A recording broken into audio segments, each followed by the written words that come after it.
Hello, students. Today, in 8th Standard Science, we are going to start with a new lesson that is ninth chapter Matter Around Us. We all know that whatever happens around us is all of matter. All the objects which exist around us are made of some kind of matter. We can perceive them using our eye, touch, hearing, taste, and smelling. So, already we know the matter exists as solid, liquid, and gases. So, we all come across lot of things in our daily life. We can see detailing about it in this lesson.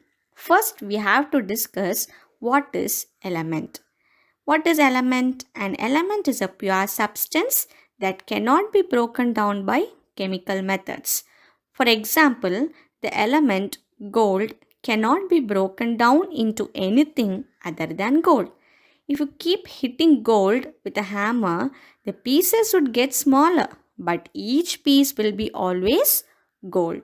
So, these elements consist of only one type of atom, and an atom is the smallest particle of the element and it still has the properties of the element. So, what can we say? All the atoms of a specific element will have their own property. So, followed by this, various scientists gave us some symbols. What is a symbol? It is an image or object that stands for some meaning. So, in order to know the various type, there are four like Greek symbol, Alchemist symbol, Dalton symbol, and Berzelius symbol. The first one is the Greek symbol. The symbols are in form of geometrical shapes that were used by the ancient Greek to represent the four basic elements that are earth, air, fire, and water. So these are the Greek symbols as shown here. They are represented in form of a geometrical shape. Next one is the alchemist symbol. What is an alchemist symbol? In early days, people used different symbols while they tried to change less valuable metal into gold. The process of changing less valuable metal into gold was called as alchemy, and the men who did this work were known as alchemists. Here they are represented four symbols for nickel, arsenic, antimony, and water. Next is the Dalton symbol. So in 1808, John Dalton tried some various elements in order to define them in form of pictorial symbols. As though it was somehow difficult to represent it, it was not used. But they have given us some list of symbol that was given by Dalton. You can go through it like hydrogen, copper, nitrogen, lead, etc. These are Dalton symbols. Next is the Berzelius symbol. Followed by Dalton in 1813, John Jacob Berzelius, he devised a system of using the letters of alphabet rather than signs. So this modified version of Berzelius system was heading as a system for determining the symbols of element. What does that means? Nowadays we are using the modern periodic table, right? That elements, that symbols were given by Berzelius. In order to write these elements, we have to follow certain rules. We shall discuss about it. What is the first rule? The symbol of most common elements use their first letter of their English name. This we already know. When we take the first element in the periodic table, what is it? It is hydrogen. So hydrogen starts with the letter H. So what should we do? The symbol can be represented by using the first letter of the element. So automatically the symbol of hydrogen will be H. Likewise, for various elements, they generally take place with representing the starting letter.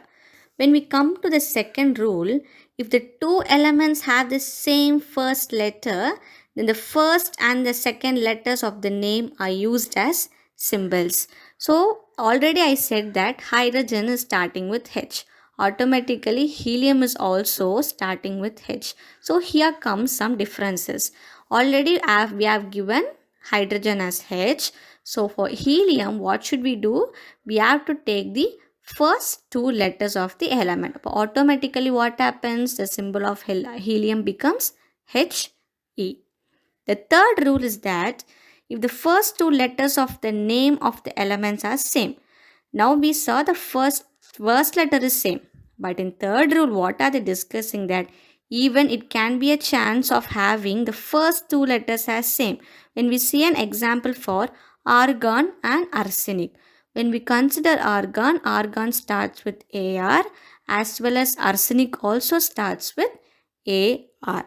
But in order to differentiate, they have given placement for argon as AR.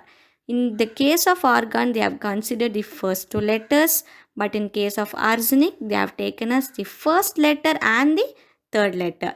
In order to differentiate both, they have given this rule. The fourth one is that most of the symbols are used on the basis of their Greek or Latin name. For example, when we consider sodium, as rule applied, we have to write the symbol for sodium as yes, right? But we should not write like that. The symbol is Na. Why they have given Na? Because sodium is derived from the Latin name natrium. That is called as Na.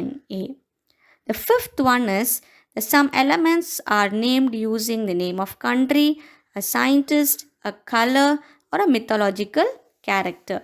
We'll see example when we consider americium. It is an element and its symbol is Am, and the name is derived from a country name called as America.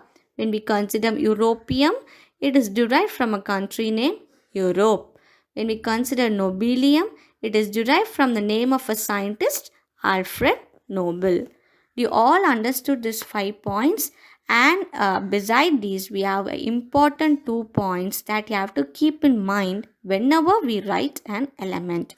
What is the first means? If the element has a single English letter, it should be written in capital letter. When we take case of one letter and another letter, the first letter should be always in capital letter and the second letter must be in small letter. All these rules must be kept in mind while writing the symbol of an element. Hope you all understood today's class. We shall meet in the next topic in the next class. Thank you.